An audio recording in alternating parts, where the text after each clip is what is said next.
Welcome back to Romance the Woe. This is the latest from Grae Bryan. This is Don't Feed the Vampire. It's a paranormal gay romance. Hit it! Grab yourself a book, turn the lights down low. It's time, everybody, for Romance in the Woe. Don't Feed the Vampire by Grae Bryan is the latest in her series. I highly recommend it, of course. And now this is a gay paranormal romance. Now, this is Riley and Seth's book. Riley, if you have read her series, you know it was mentioned in Wolfgang's book.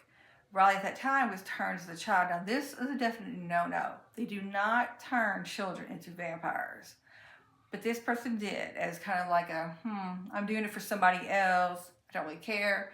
And unfortunately, they did to other children, and those children had passed. But Riley, for some reason, managed to survive.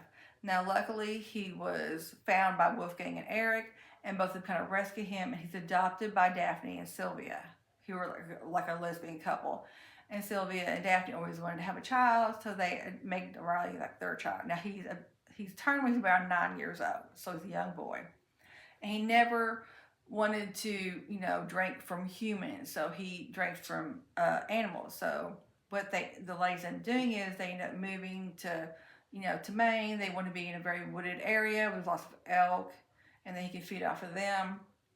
Riley grows up pretty much alone with his mothers because, of course, the thing that happens as children is that you don't necessarily know what you're doing. Like it's kind of like it overtakes you, because what happens is everyone who's turned from human to vampire, you develop like an inner being, like some of them call monster or the beast. Basically, it's another like being within you. It's like your vampires within you, and that one you could hear them. Some of them talk to them, others don't. But that part of you kind of overtakes at times and makes you hungry and you want to drink blood. And that one also will alert you when you find your fated mates, because that's a big thing for all the vampires. So in order to not go into like lose your mind, to go into like a rage, you have to find your fated mate. Now, of course, he's young, so he's got time. And by the time he's 19, he's, stalking the woods, and one day he smelled this wonderful smell. It's brand new, he's never smelled it before, it's in town, and Riley goes searching for it, and he immediately finds this human named Seth. Now, Seth has been mentioned in the series before, the Deep and Bound series. And those he owned a bakery. Now, he's just moved to town, he started a new bakery, so he knows nobody. He's completely on his own. It was so funny because he lived in this other town where there was all these, like there was demons and vampires came into town. He had no clue. Like his own cousin is married to a fae, and again, Seth has no idea.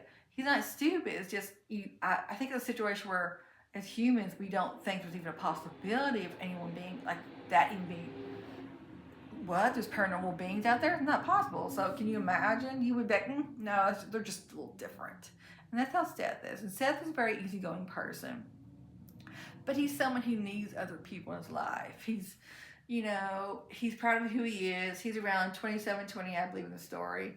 And, coming to this new town and not knowing anyone and having no friends, it's kind of hard for him. And then, of course, he's wondering, they accept me because I'm gay? But that's not an issue in these books.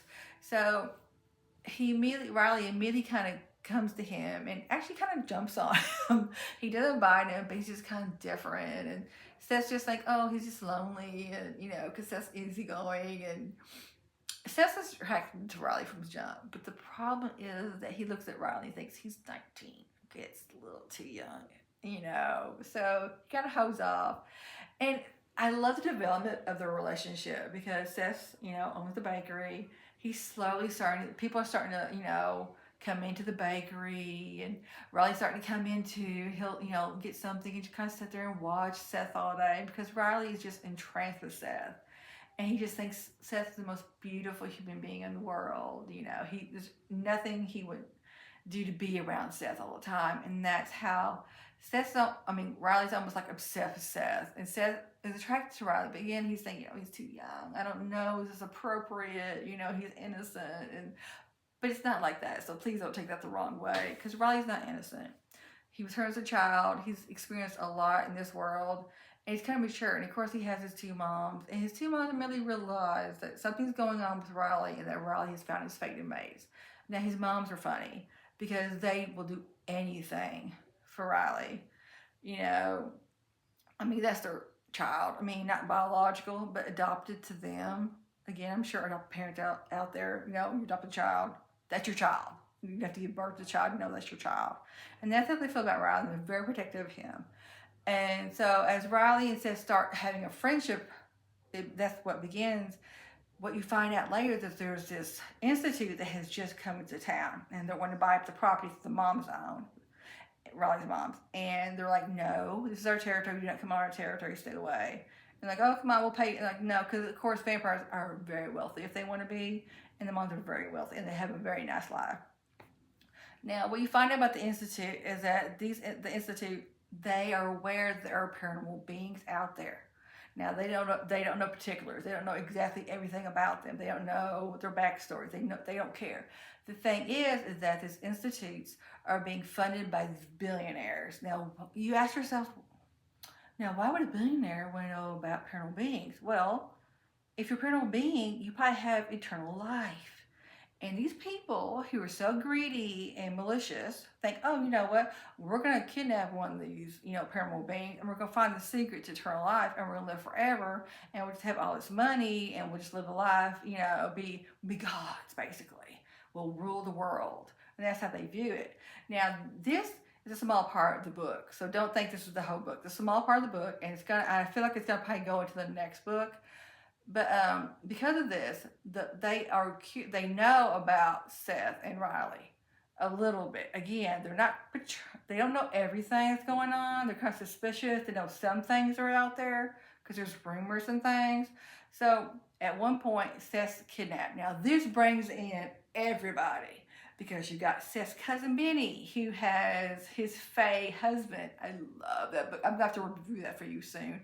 But you have them, and you have Wolfgang. Now, Wolfgang, of course, in a way, he considers himself like the big brother for Riley, which is so funny, because I've done reviews on Wolfgang. I love Wolfgang and Eric, because Wolfgang is very posh. He's very kind of cold and hard, and very, you know, he's very particular about it. He's always wearing his suit and his hair so he's done. He's just, I love his humor. It's very dry, but I love Wolfgang and Eric. I read the book all the time. So of course they show up, and you have the moms, and this is a beautiful, well written book, and I love the characters of Seth and Riley because there's no rush. Because some books rush it sometimes, you know. They want to immediately get together. Even when they, like, in the very beginning, they meet each other. Riley's still kind of like him waiting, because he doesn't want to push anything on Seth. Yes, he knows Seth's fate and mate, but he wants Seth to make the choice. And that's what it's all about. It's all about making choices. You know, is Seth willing to, you know, give up his humanity to be with Riley? His whole life will be different. His future will be different.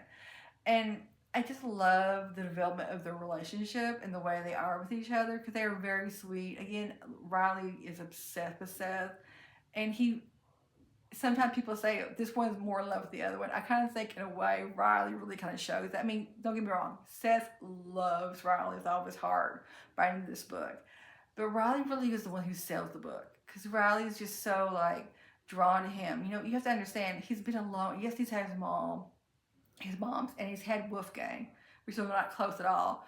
But he has kind of like had this kind of solitude life where he's been kind of his own little being, because again, most people aren't turned as children to vampires. So there's no one there for him to, like, be with and talk and say, this, I'm worried about this, and I have this fear, and I have this excitement, and whatever it is. But now he's got Seth. So I love the relationship, and again, I highly recommend this book. I'm curious to see where Grae Bryan is going with next, for the next books. I'm like, who should come about next? But anyway, she always throws me for a loop. So if this is something up your alley, something you think, okay, you're into, you know, vampires and fate and maids, if you just